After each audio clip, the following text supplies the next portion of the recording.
إن الحمد لله نحمده ونستعينه ونستغفره ونعوذ بالله من شرور أنفسنا وسيئات أعمالنا من يهده الله فلا مضل له ومن يضلل فلا هادي له وأشهد أن لا إله إلا الله وحده لا شريك له وأشهد أن محمدا عبده ورسوله يا أيها الذين آمنوا اتقوا الله حق تقاته ولا تموتن إلا وأنتم مسلمون يا أيها الناس اتقوا ربكم الذي خلقكم من نفس واحدة وخلق منها زوجها وبث منهما رجالا كثيرا ونساء واتقوا الله الذي تساءلون به والأرحام إن الله كان عليكم رقيبا يا أيها الذين آمنوا اتقوا الله وقولوا قولا سديدا يصلح لكم أعمالكم ويغفر لكم ذنوبكم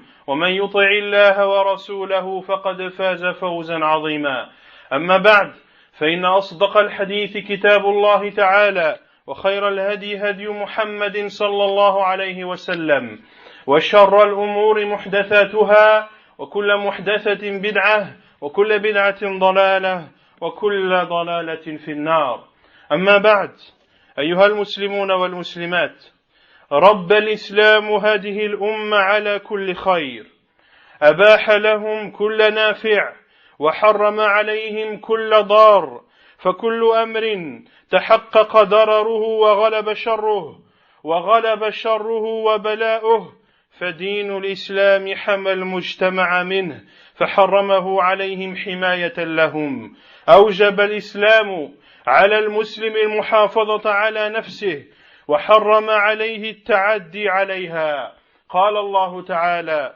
ولا تقتلوا أنفسكم إن الله كان بكم رحيما وقال الله تعالى ولا تلقوا بأيديكم إلى التهلكة ألا وإن من الخبائث التي ابتليت بها مجتمعات المسلمين ظاهرة التدخين الذي فشى شربه في العرب والعجم والصغار والكبار والأغنياء والفقراء حتى النساء لم تسلم منه والعياذ بالله إن هذا الداء داء خبيث بمعنى الكلمة وبما تحمله كل هذه الكلمة من معنى والله تعالى يقول ولا تتبدلوا الخبيث بالطيب والله عز وجل يصف نبيه ورسوله صلى الله عليه وسلم بقوله ويحل لهم الطيبات ويحرم عليهم الخبائث فإن التدخين خبيث في الرائحة خبيث في الآثار على الإنسان عموما وقد أجمع العلماء على أن كل ما يؤدي إلى الضرر ويوقع في المهالك يجب اجتنابه وفعله محرم وقد قال عليه الصلاة والسلام لا ضرر ولا ضرار. Chers musulmans et musulmanes, l'islam éduque la communauté musulmane dans tout ce qu'il y a de bien. L'islam autorise aux musulmans toutes choses qui leur sont profitables et leur interdit toutes choses qui leur sont préjudiciables. Ainsi, toute chose dont la nuisance est avérée et dont le mal est majoritaire, alors l'islam vient protéger la société musulmane de cette chose et vient l'interdire dans le but de les protéger. Et il est demandé aux musulmans, c'est même une obligation de préserver sa personne. Et il est interdit à tout musulman de porter atteinte à sa propre personne. Allah Azza wa Jal dit, et ne vous tuez pas vous-même, Allah est miséricordieux envers vous. Et il dit aussi subhanahu wa ta'ala, dans le verset 195 de sourate Al-Baqarah, ne vous jetez pas par vos propres mains dans la destruction. Et parmi les choses mauvaises dont est victime la société musulmane de nos jours, c'est le fléau de la cigarette. Une cigarette qui est fumée par les Arabes et les non-Arabes, par les petits comme par les grands, par les riches comme par les pauvres. Et malheureusement, même les femmes n'en sont pas épargnées. La cigarette est une maladie mauvaise, dans tous les sens du terme. Et Allah subhanahu wa ta'ala nous ordonne de nous abstenir de toute mauvaise chose. Il dit subhanahu wa ta'ala, ne substituez pas le bon par le mauvais. Ne substituez pas le mauvais au bon. Et il dit aussi subhanahu wa ta'ala, en décrivant son envoyé, son prophète, Muhammad sallallahu alayhi wa sallam, en disant de lui, comme cela a été cité dans le verset 157 de Surat Al-A'raf, il leur rend licite les bonnes choses et leur interdit les mauvaises. Ainsi, la cigarette est mauvaise, en tous les sens du terme. Son odeur est mauvaise et ses conséquences sont plus que néfastes pour l'ensemble de l'humanité. Et les savants de l'islam sont unanimes sur le fait que tout ce qui amène à un mal ou tout ce qui fait plonger dans la destruction, eh bien, que ce même acte est interdit. Le prophète alayhi salatu wassalam a dit, point de mal à vous-même et point de mal à autrui.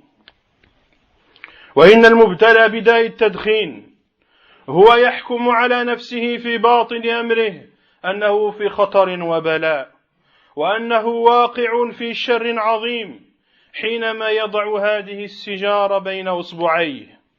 ثم اعلموا أيها المسلمون أن شرب الدخان حارق للبدن وحارق للدين وحارق للمال وحارق للمجتمع.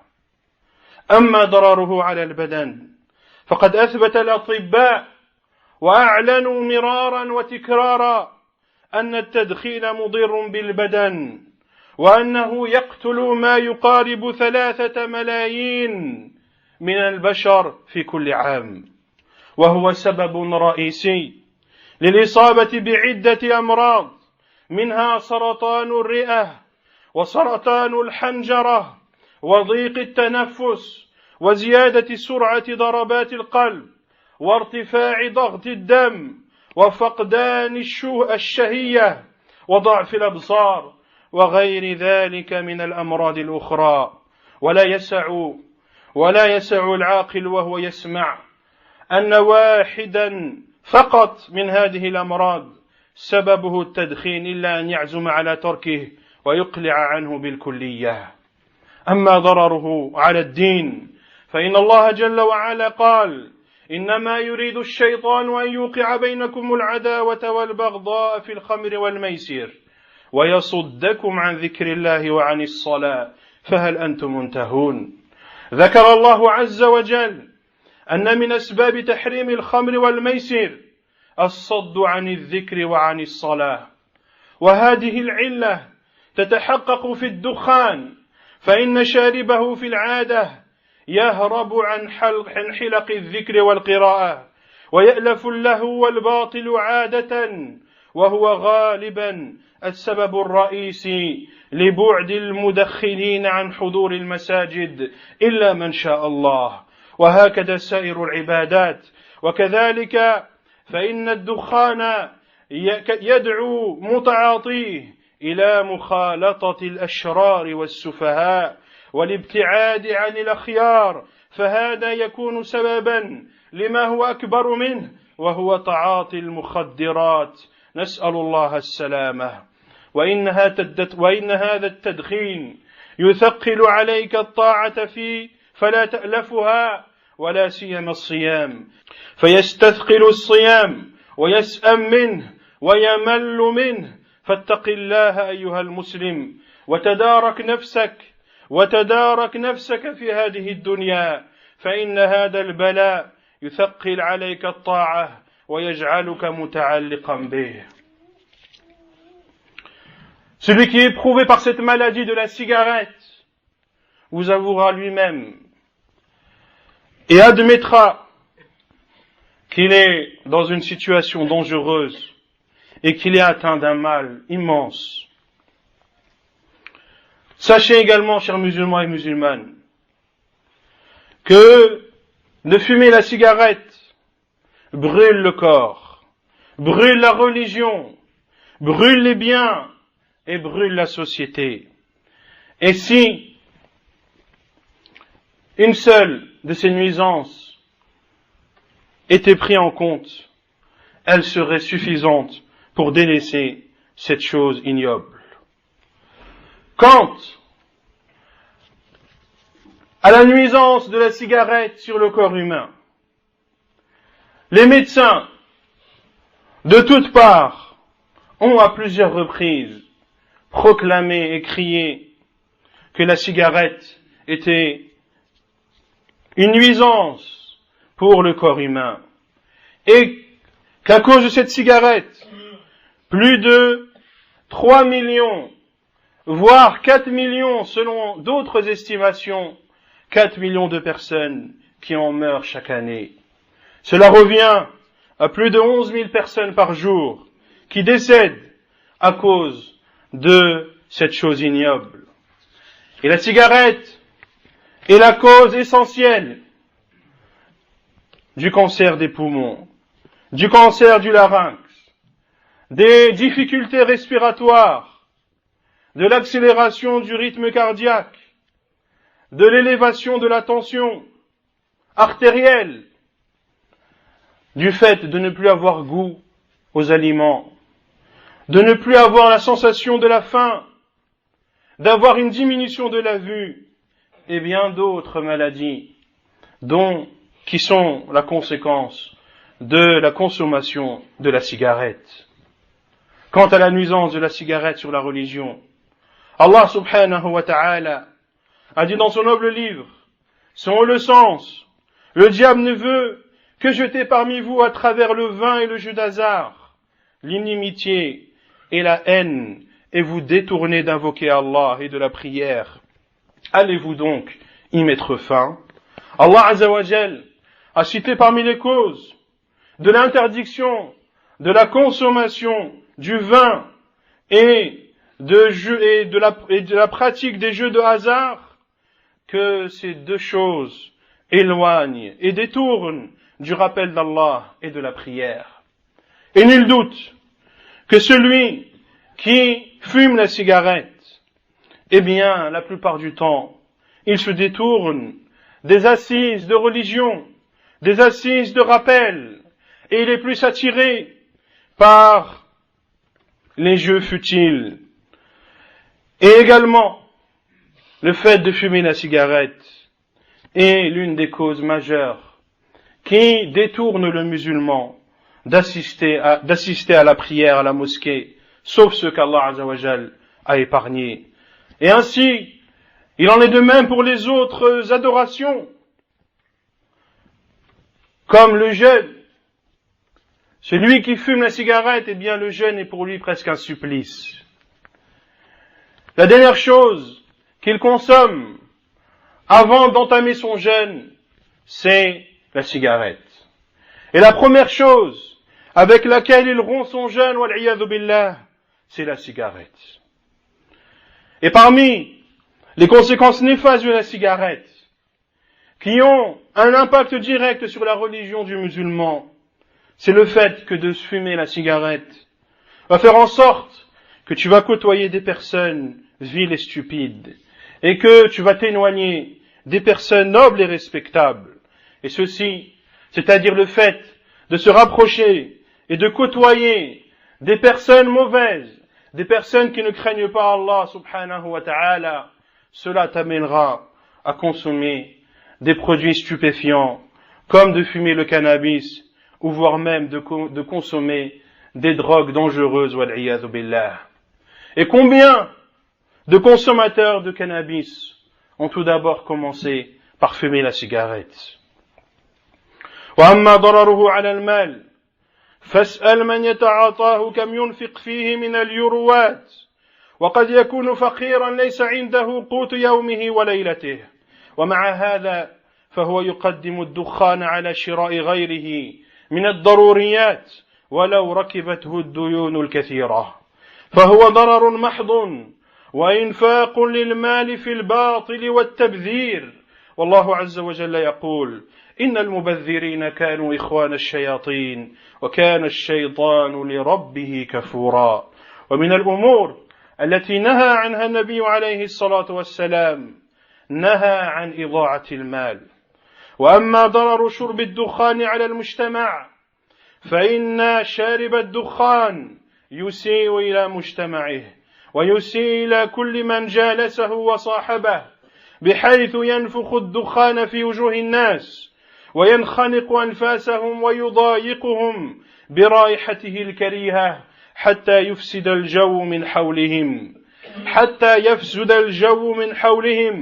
بل إن التدخين يؤذي الملائكة الكرام. ففي الصحيحين عن جابر بن عبد الله رضي الله عنهما أن النبي صلى الله عليه وسلم قال: في من أكل ثوما أو بصلا أو كراثا وذهب إلى المسجد، فنهى النبي عليه الصلاة والسلام عن ذلك، أي نهى من أكل ثوما أو بصلا أو كراثا أن يذهب إلى المسجد.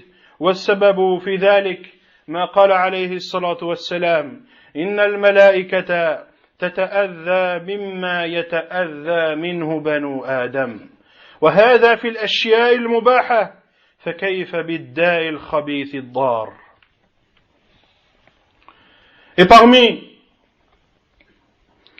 les méfaits de la cigarette sur les biens de la personne, demande à celui qui fume combien d'euros il dépense pour consommer cette chose mauvaise.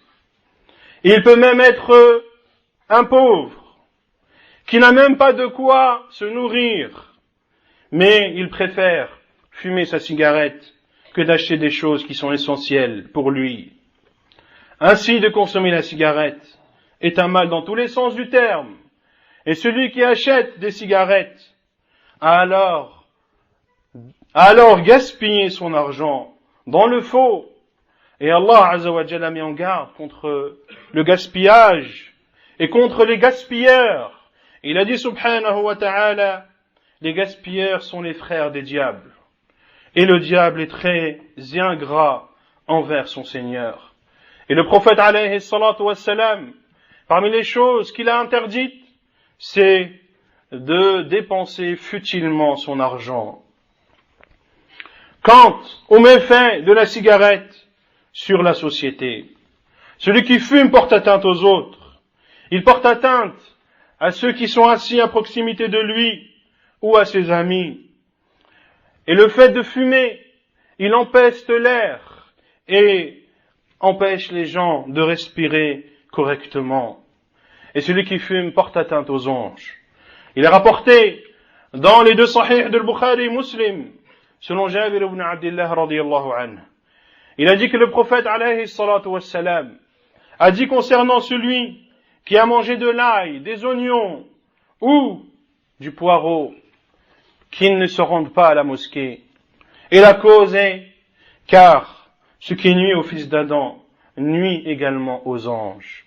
Et le prophète alayhi salatu wassalam parle ici de celui qui a consommé de l'ail, de l'oignon ou du poireau, qui sont des choses licites.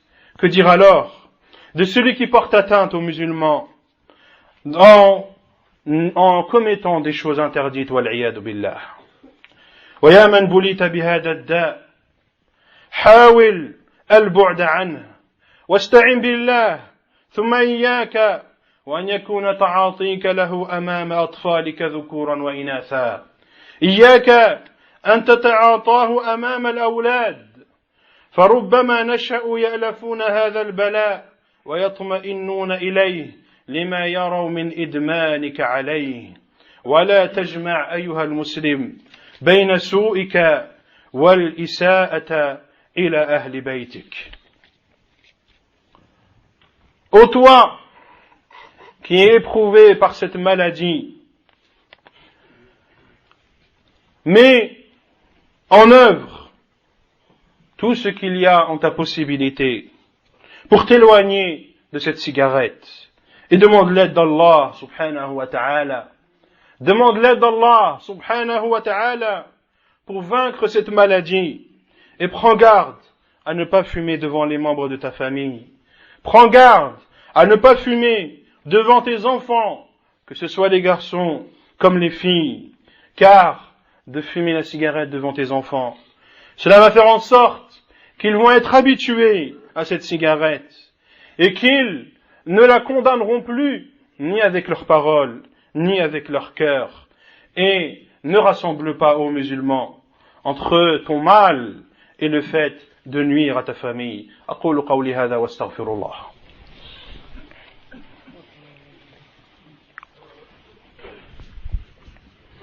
الحمد لله رب العالمين والصلاة والسلام على أشرف الأنبياء وإمام المرسلين نبينا محمد وعلى آله وصحبه أجمعين أما بعد إن عدو الله إبليس قد يثقل عليك الطاعة وترى أن الإقلاع منه أمر مستحيل كما يظنه البعض وذاك لضعف إرادتك وقلة حيلتك وتسلط الهوى والشيطان عليك. ليس الإقلاع عن التدخين بأمر مستحيل، إنما يحتاج منك أيها المسلم إلى قوة عزيمة وإلى قرار شجاع وإلى ثبات على الحق وإلى استعانة والاتجاء إلى الله وتضرع بين يديه سبحانه وتعالى أن يرفع عنك هذا البلاء ويعافيك من هذا المرض العضال. قال الله تعالى: أما يجيب المضطر إذا دعاه ويكشف السوء. فيا من ابتليت بشرب هذا الدخان بادر بالتوبة منه واتركه طاعة لربك وحفاظا على صحتك ومالك. ومن ترك شيئا لله عوضه الله خيرا منه، والرجوع إلى الحق خير من التمادي في الباطل، وأمامك باب التوبة مفتوح فبادر قبل أن يغلق.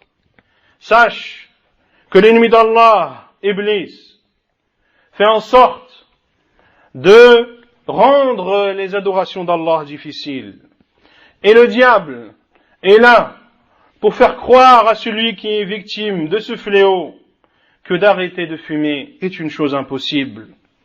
Ceci est dû à ta volonté qui n'est pas présente. Ceci est dû au fait que tu suives tes passions et que le diable est une emprise sur toi. D'arrêter de fumer n'est pas une chose impossible, mais elle demande une volonté forte. Elle demande de prendre des décisions courageuses et de rester ferme dans la vérité et de demander l'aide d'Allah subhanahu wa ta'ala et de s'en remettre à lui subhanahu wa ta'ala et de s'humilier devant sa grandeur subhanahu wa ta'ala et de lui demander avec sincérité et présence du cœur de t'épargner de cette maladie et de te guérir de celle-ci. Ainsi, ô toi qui es éprouvé par la cigarette, accours vers le repentir et délaisse cette cigarette en obéissance à Allah et également pour préserver ta santé et tes biens. Et sache, comme l'a dit le prophète alayhi salatu wassalam, que celui qui laisse une chose pour Allah, Allah la lui remplacera par une chose meilleure. Et de revenir à la vérité est meilleur que de persister dans le faux. La porte du repentir est donc ouverte devant toi. Empresse-toi de la franchir avant qu'elle ne se referme. ثم اعلموا أيها المسلمون أن الله عز وجل أحل البيع، فالبيع حلال، لكن أي البيعات؟ البيع النافع والمفيد. أما الأمور المحرمة فإن بيعها حرام.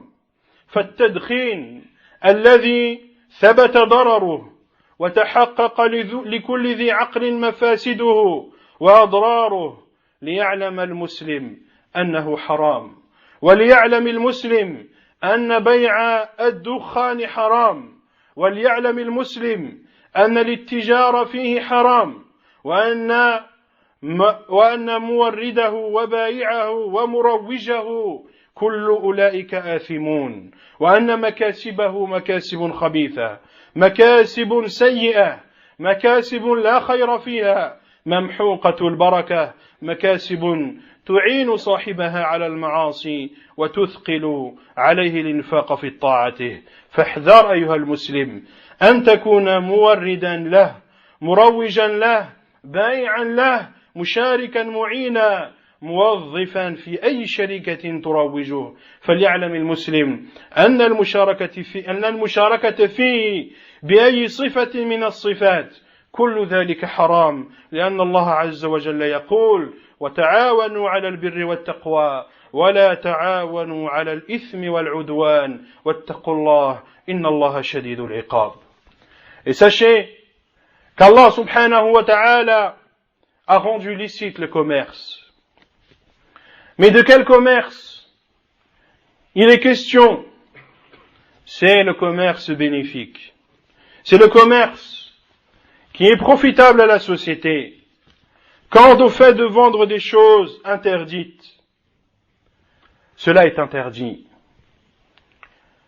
Et la cigarette, dont les méfaits, les dangers ne font l'ombre d'aucun doute et ne sont niés de personne, même les producteurs de cigarettes l'avouent et l'attestent de façon plus qu'apparente sur chacun des paquets de cigarettes qu'ils produisent en écrivant « fumer tue ».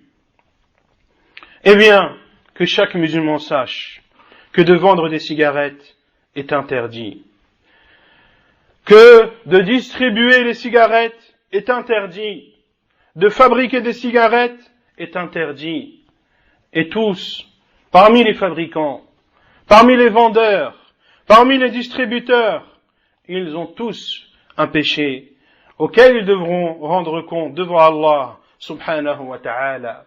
Et les bénéfices engendrés par tout ceci sont des bénéfices mauvais, sont de l'argent pourri, de l'argent qui ne comporte aucun bien, de l'argent qui est vide de toute bénédiction d'Allah subhanahu wa ta'ala. Prenons garde, ô musulmans, de n'aider sous aucune forme à la diffusion de la cigarette. Ne sois pas un vendeur, ne sois pas un distributeur, ne sois pas un producteur et ne travaille pas dans une société qui a un rapport de près ou de loin avec la cigarette, car tout ceci est interdit. Allah Azza wa Jalla dit, et entraidez-vous dans le bien et la piété, et ne vous entraidez pas dans le mal et l'injustice, et craignez Allah, car Allah est dur en châtiment. Nasallallahu Azza wa Jalla أن يحفظنا من كل سوء اللهم احفظنا من كل سوء اللهم احفظنا من كل سوء اللهم إنا نعوذ بك من هذا البلاء اللهم إنا نعوذ بك من بلاء التدخين اللهم احفظ المسلمين من التدخين اللهم احفظ المسلمين من التدخين ومن أصيب بهذا المرض نسأل الله عز وجل أن يشفيه وأن يعينه على تركه إنه سبحانه وتعالى القادر عليه وصلى الله وسلم وبارك على نبينا محمد وعلى آله وصحبه أجمعين وآخر دعوانا أن الحمد لله رب العالمين